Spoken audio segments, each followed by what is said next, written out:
Hello, my name is Gustavo Ribeiro, Editor-in-Chief of the Brazilian Report, and I welcome you to the final episode of our special podcast series about the 30th anniversary of Brazil's Constitution. We have already discussed the political environment in which the Constitution was framed, which institutional framework it created for the country, and its main legacy to society. Now we would like to discuss whether or not Brazil has stayed true to its Constitution. Opinions vary about this. Cláudio Couto, a political scientist and columnist of the Brazilian Report, has spent many years studying the changes to the original text. If you have a constitution that comprises many public policies, it's necessary to amend the constitution all the time to update it, to make it more adapted to the new times, and also, of course, to make possible for different administrations to implement their agenda and not to be restrained by an agenda that was established in 1988 forever. It doesn't make sense to use a note, say, from Thomas Jefferson. It doesn't make sense for the deceased to govern people who are alive because it's necessary to make things nearer, to make things updated to the times. And this is why this constitution was amended so many times. For the sake of comparison, the US Constitution is much, much slimmer. That's why, even being the oldest constitution still in use, it has only been amended 27 times. And what about Brazil's 30-year-old constitution? We have 105 amendments to the constitutions because we have 99 amendments that were approved by the ordinary process of constitutional amending in Brazil, and other 6 that passed during the constitutional review of 1994. And so all these amendments transformed considerable parts of the Constitution, but they transformed not exactly the core of the Constitution in what regards individual and collective rights, but they transformed actually the policies that are present in the Constitution. Part of the reason why Brazil's constitution has been changed so many times is the fact that the text, in order to create consensus, had to be vague in several issues. Also, the constitution said what the state had to do, but not how it was supposed to do it, as legal scholar Tomás Pereira of Fundação Getúlio Vargas explains. The constitution is broad and detailed, but it also opens up a lot of possibilities for legislation. Very often the Constitution simply asserts that something must be done. It doesn't say exactly how it should be done. For example, when it says that public employees have the right to strike, it says according to ordinary legislation that will regulate it. So it's basically up to the legislator.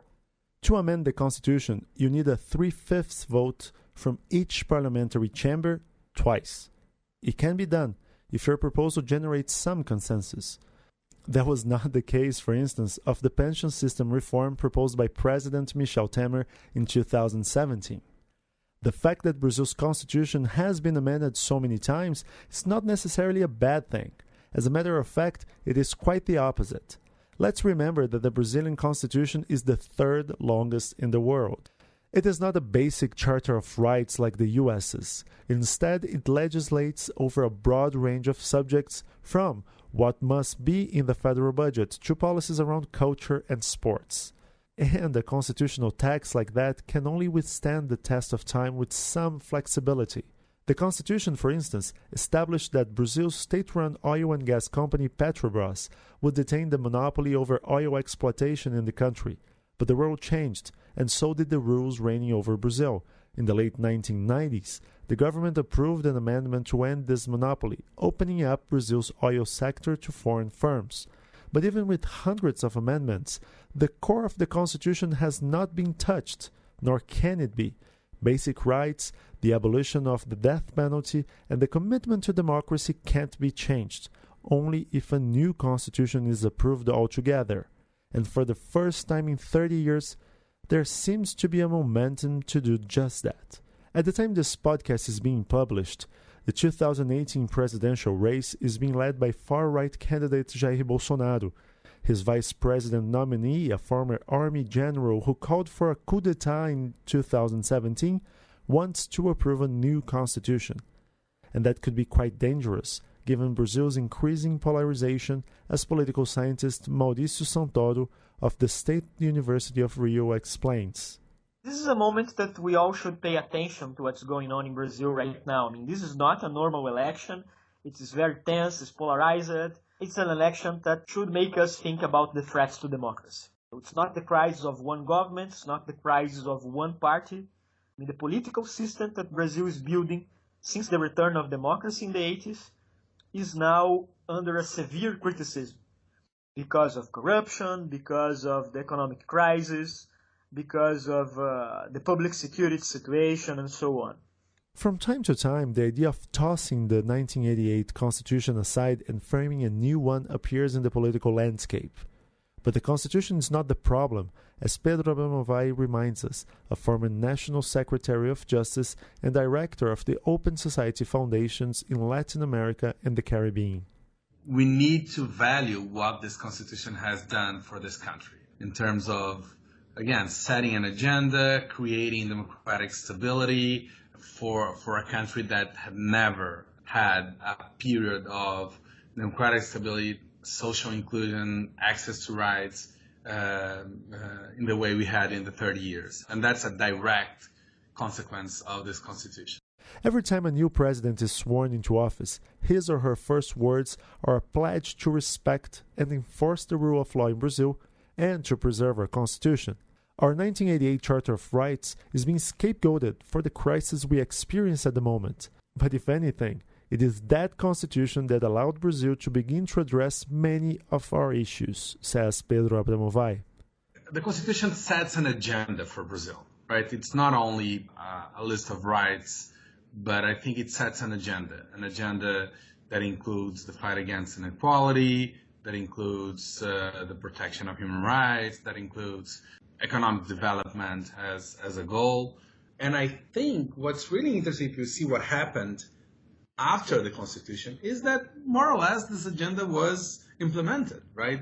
The state has played a role in providing access to health, access to education, and fight against poverty in a way that goes much beyond the political polarization existing in the country. So there was a state agenda that's clearly designed by the Constitution, and they were implemented by the very diverse governments that came in the following 30 years. Unfortunately, there's no way of knowing if the Brazilian Constitution will exist for the next 30 years. But the very prospect of drafting a new constitution right now seems frightening. Brazil is a divided country, in which there is a rising tide of authoritarianism. If there is a time for us to praise and protect the Brazilian Constitution, it is now. Brazilians must stay true to the values of democracy, human rights, solidarity, and the fight for a more just, humane society. These are dark times, but if our history tells us anything, is that we are capable of enduring hardship and growing from it. The Constitution itself is proof of that. Thanks for listening to our special podcast. Our special thanks to the experts who talked to us and helped us make this project come to life.